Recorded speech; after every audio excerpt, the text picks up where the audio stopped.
what's the point? About Fallout 4 settlement design, what I did. So I used a few different sources for this. I post as many as I could remember in the comments, but I did this ages ago, and not all of them came from, reasonable places. Uh, I was looking at castle designs, mostly from YouTube channel Shadiversity. He does good stuff. Was looking at urban combat stuff. That the infographics and like the pictures you see. Also, there's a army manual out there that I took a look at for the urban combat. It's things like inside cities, fighting inside cities and stuff like that, and what small groups can do versus large groups, stuff like that. Uh, a much more big picture one was medieval combat tactics, because that's the closest you're going to get to Fallout, uh, because aircraft carriers, aircraft themselves, some of them might exist, but it's very limited. You're not going to have big formations of armor or anything. It's going to mostly be like groups of people traveling on foot from location to location. So uh, it doesn't really portray the modern battlefield, even though most of these people are going to be using firearms. Uh, all of their, all of the extra stuff, the communications, the transportation, a lot of that represents a lot more medieval uh, than present combat. Uh, Took a look at fort design as well. The modern forts. So there's castle design, there's modern forts, and like the big difference there is firearms and missile defense and stuff like that. But missile defense, even not so much, because back then it was catapults and all that. But the lines of sight, the clearing brush, the setting up barbed wire and all that. Uh, Also took a look at all those super cringy YouTube prepper guides, like, oh, here's 10 things you need to survive the apocalypse if you live in a one bedroom apartment downtown LA, like, that sort of stuff. But yeah, there's some decent advice in there that I could carry over. uh, Also, a little preface here, there's going to be some pretty severe limitations, just based off of how the game works. Is the game wasn't designed to be hyper realistic or even semi realistic. It was designed to be fun to play. So you can have absurd structures with one single support beam going down. You can plant, you know, corn stalks and stuff like that in a little flower bed on a metal roof, and it totally works. So that's gonna be in here too. There's gonna be some unrealistic things, wooden fences protecting against gunfire, all that. All right, so I'm just gonna show you big picture first. So big picture design. Uh, I always do Minutemen playthroughs. Just Minutemen are the best. Love them. Uh, so all the settlements here. I'm not done with the game yet. Still got a ways to go, and even this base that I'm going to be showing you, I'm going to be looking at Green Top Nursery. It's not even complete yet. It doesn't have all the stuff in there. It's just topic came up, so I want to do something on it. So big picture, you want independent settlements. Is a large settlement just isn't possible in the game. You can't have something like Diamond City. Uh, but also because of how Fallout works, you got your urban centers, which are death traps, very difficult to defend. You don't have the farmland. It's hard to move from place to place. Those are going to be like fallback points. You can have, like, I'm gonna have a Hangman's Alley out here. Going to turn that into, it's going to be a settlement, but it'll also be like a waypoint, like a Fallout fallback area, something like that. You don't want permanent living in the cities anyway. And out in the urban area, you have the farms. And since that's all the Minutemen are, it's farming communities that talk to each other and all that, and have a mutual beneficial defense system set up. We're going to be looking at that. Now, first big picture uh, is the trade lanes between them. So you want to have each settlement, to the best of its ability, set up to be self-sufficient. So it can be completely independent. It can function just fine by itself. Everybody will survive. They may be uncomfortable, but they'll make it until the situation can be changed. And then each independent area will have a trade lane connected to each other. So if something happens, a natural disaster, an attack, much more likely to be an attack, if something happens, you have people nearby that will be checking in constantly, in and out. If, a water purifier goes down, they need to spend a few days to get it back up. This guy will come over, bring over water and all, whatever they need. It also works very well for this because the Minutemen are part of the settlements but separate. They're a militia group. They move between settlements. They move out into the wastes. They do Minuteman missions. Sure, they're based out of the castle, and that's their hub, but they spend all the time outside the castle doing things. So having these trade points and all that creates a zone, a path, or multiple paths where the trade lanes go, and those people, they should be super well armed and all that. If they move back here all the time, raiders and bugs and whatever else out there, they're going to be very limited in that area. That's going to be a much safer route. You're basically setting up safe zone transportation areas, like kind of like highways, like easier, safer places to travel. And the Minutemen militia can move between these points and move around much quicker, much safer than if these trade points weren't here at all. Another big picture thing, I'll get more into the details that help the whole once I start looking at it closer. Actually, I think that just about covers it. There is a lot I'm going to be forgetting, and I'll probably have to make a follow-up video if, more than 10 people view this, which, yeah, unlikely. But, here for a good time. So let's check out Greentop Nursery. Yeah, I cheated. I'm already here. Alright, so let's start with, first things first, fort and castle design.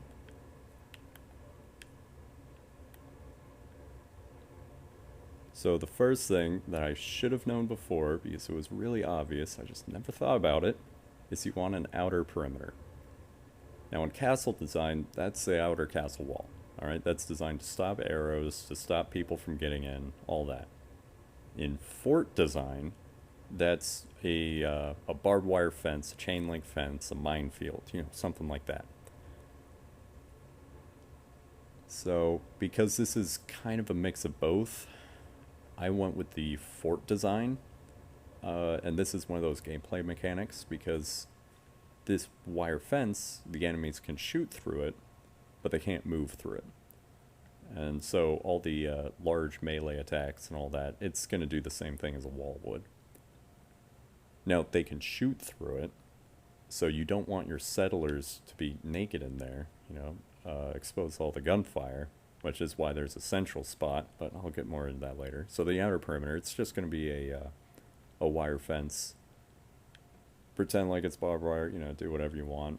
To really have fun with the settlement and the roleplay parts of Fallout, you gotta just make it up as you go. The Brahmin and the, Brahmin trader area, I went ahead and put outside of the outer defense. So if there's an attack, these things are going to get wiped out pretty quickly, but they're also non-essential. Even once the attack is repelled, if these things go down, it's really not a big deal. Yeah, rest of the outer perimeter. Blocked off these. Yes, these are just glass windows, but, gameplay mechanic. Yeah, that's about that. Not too complicated. It's just something I never thought out before, which was really stupid of me, but, here we are. Now you want one or two ways in, and that's it.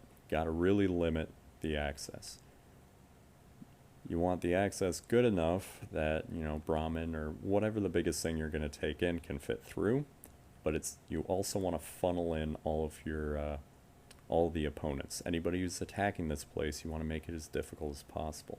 This one I got from Castle Design, Urban Combat, Fort Design, and Fort Design.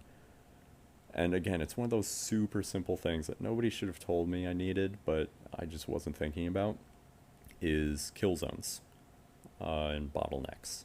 So this is the way in. So it's just a straight way in. They got to run down these fences or in through here or whatever. And then around this turn, they're going to be slowed down quite a bit, so they're going to be spending more time here. Here, they can only move side to side a few feet, and that's it. And then it's a straight shot towards the turrets before they have to turn again, so another slowdown. And then this direction before they're finally inside the perimeter. So this one was pretty well done. And the whole time they're going, they have no cover. The missiles will hit them. Any gunfire will hit them. They're completely exposed here for as long as possible, but reasonable. Now, inside the outer perimeter, we got the artillery. So any sort of distance weapons that will be used to help other settlements and other Minutemen and stuff like that. When you yourself are under siege, that equipment's no longer going to be helpful. So that can stay between the inner and outer perimeter. Also out here is the food. Now with castle design, there was no farmland inside the castle. Castles were usually quite small, and they were only supposed to hold out, and they had some emergency supplies inside. In castle design, all the farmland is outside the castle. When enemies came in, all the farmers and stuff would escape to the castle. They just leave the farmland behind. But because the gameplay mechanics, 2 plants will feed 2 settlers, and all you need is, 10, 20 square feet of space for that, for indefinite food. Yeah, absolutely ridiculous, but I'm going to use it to my advantage. So, put the farmland inside the outer perimeter. That's about all that's in there. This specific settlement is kind of a trade hub. So I got some of from the Raider DLC, the new Gold DLC, some of their stuff. All these trade shops, old moonshine still. Now I made a mistake here, and it's going to have to do another playthrough where I wasn't thinking about it, but I want a settlement that mass produces moonshine as an export product to other places. So I should have built 10 of these stills, but I only built the 1.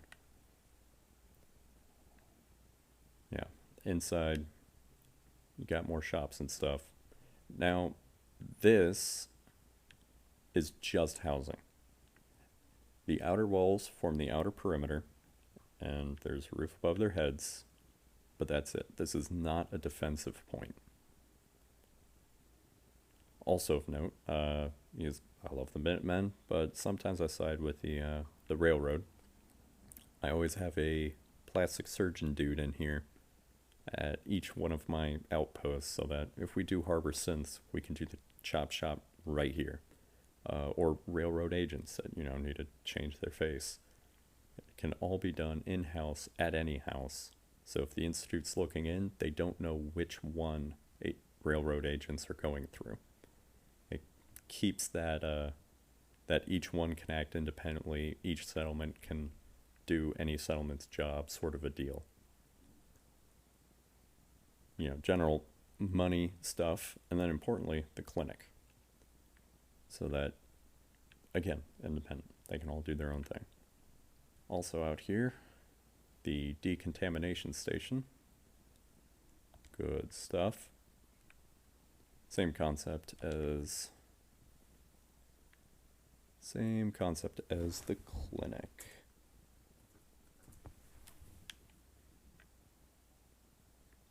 Nothing of note. Just beds. A toilet. Not getting rid of it. That's gross.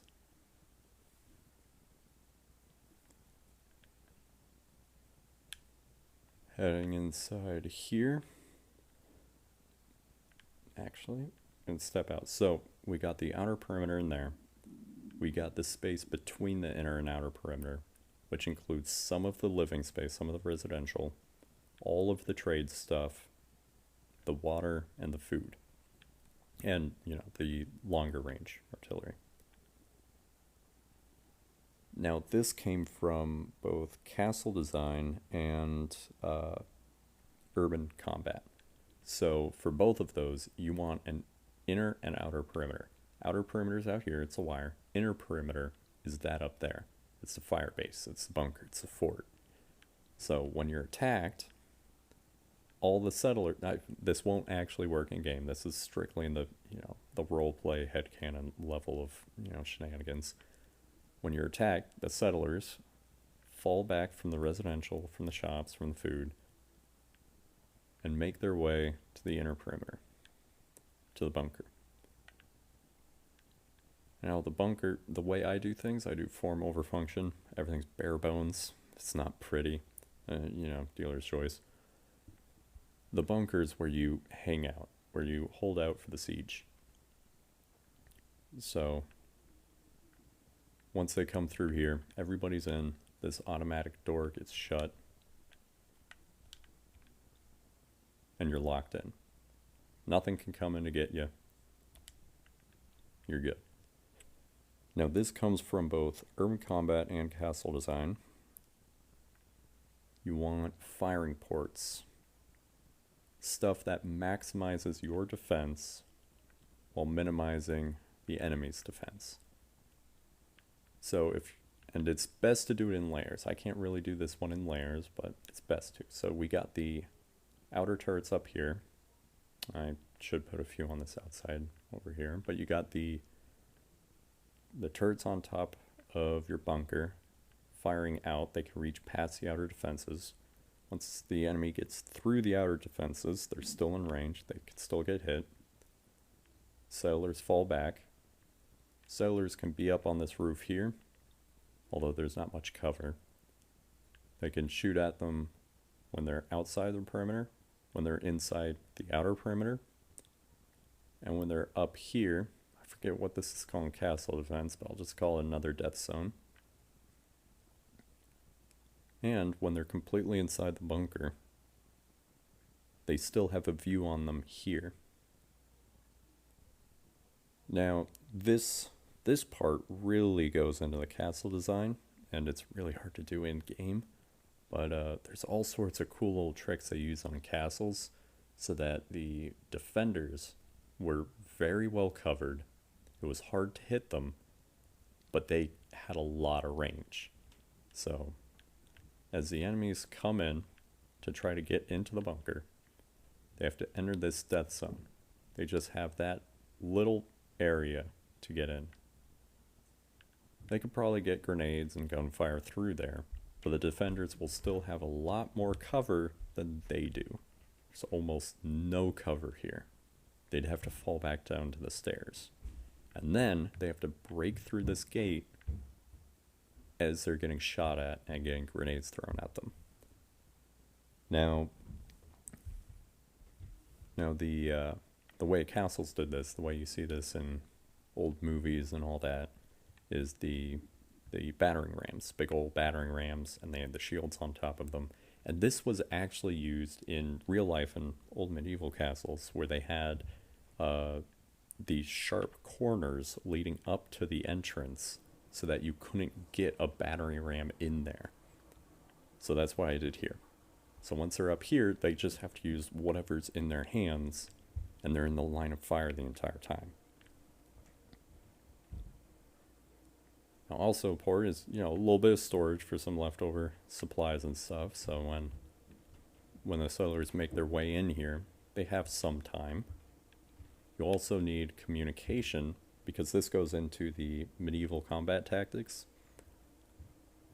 The way sieges were broken, it was very rare for an army outside the gates to defeat an army inside, or for an army outside the gates to be defeated by an army inside the gates. Usually, the castle went into lockdown, it was in siege, and they were just waiting for a friendly force to come and break the siege. So communication is vital. That's why we got the beacon directly connected to the safe power source. Safe as in it can't get hit by enemies or turned off or whatever. And this could be damaged, and you can consider putting a flare gun into that little emergency spot. But also you have the provisioners stopping by every once in a while. So the enemies can't attack and stick around for very long until they're found out. And then once they're found out, Minutemen come in, attack the sieging army, and while they've opened up that front, then the settlers inside can come onto the roof or do whatever, get in that little porthole, and attack from here. And then that forces the siege to an end. Now, speaking of the power source, so I always use these fusion generators. I don't really like... I like the idea of the windmills, solar, renewable, all that. I love it. But they're pretty open.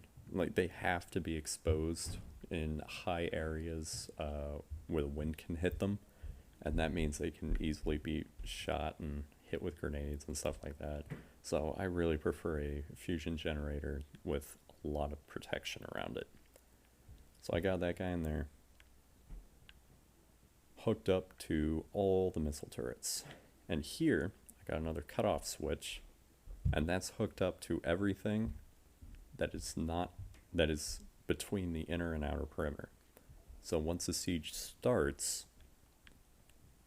you hit that cutoff switch, you still have power to all of your weapons, you still have power to your call for help, your communications, but now the sieging army does not have power to your water supply. So that's kind of the Fallout version of Scorched Earth, where as they're trying to starve you out, you are also denying them food and goods. I think that about covers it. Yeah, like I said, it's very bare bones. There's a lot of limitations here. I had to make a little parapet here with some steel signs and a flag to block grenades. There's the fact that the whole thing is slightly floating off the roof with no supports on it. Just silly little shenanigans like that. Yeah, if literally anybody cares, I could do a whole video with all of my different settlements. They should all be independent of each other, completely self-sufficient. And for this reason right here, sometimes something will happen and they'll be cut off, but because they're each self-sufficient and they still have connection to each other, they're still totally fine. So I'll just head over there at some point, reestablish that connection. But yeah, so they should all be self-sufficient, but it can specialize in one thing. So Greentop Nursery, they specialize in trade. They got a whole bunch of trading things going on. The Sanctuary, that's where all of the named characters go. That's kind of it's not really the hub. If anything, it might be Starlight Drive-In, or maybe the castle. But it's like the capital. Red Rocket Truck Stop, it's only robots, defend the capital. Abernathy Farm, I think it's one type of vegetable. Some of these waterboard places, their specialty is just making copious amounts of water. Stuff like that. Yeah, that's all I got for you. So, if literally anybody cares, I'll come through, show each settlement one at a time, talk about it. Not all of them are complete. This takes a lot of resources. Oh, something else of note. Just before I finish here, probably notice all the beds. So the way I play it, I see the wastelands out there as basically certain death. It might take 5 or 10 years, but you're gonna die. So I'm about maximizing the possible amount of people I can save. If I could build a hive city, I would. Now here it's only 12, but I got beds for 24. And that's because my charisma is high enough that I think the maximum number of settlers that will eventually arrive here is 22. So I really pack it in tight, because I'd rather the people in here be a little cramped, maybe a little uncomfortable, than turning away half of them and letting them die in the waste. And I do that at every settlement, so I got a lot of people. Alright, now I'm done for realsies.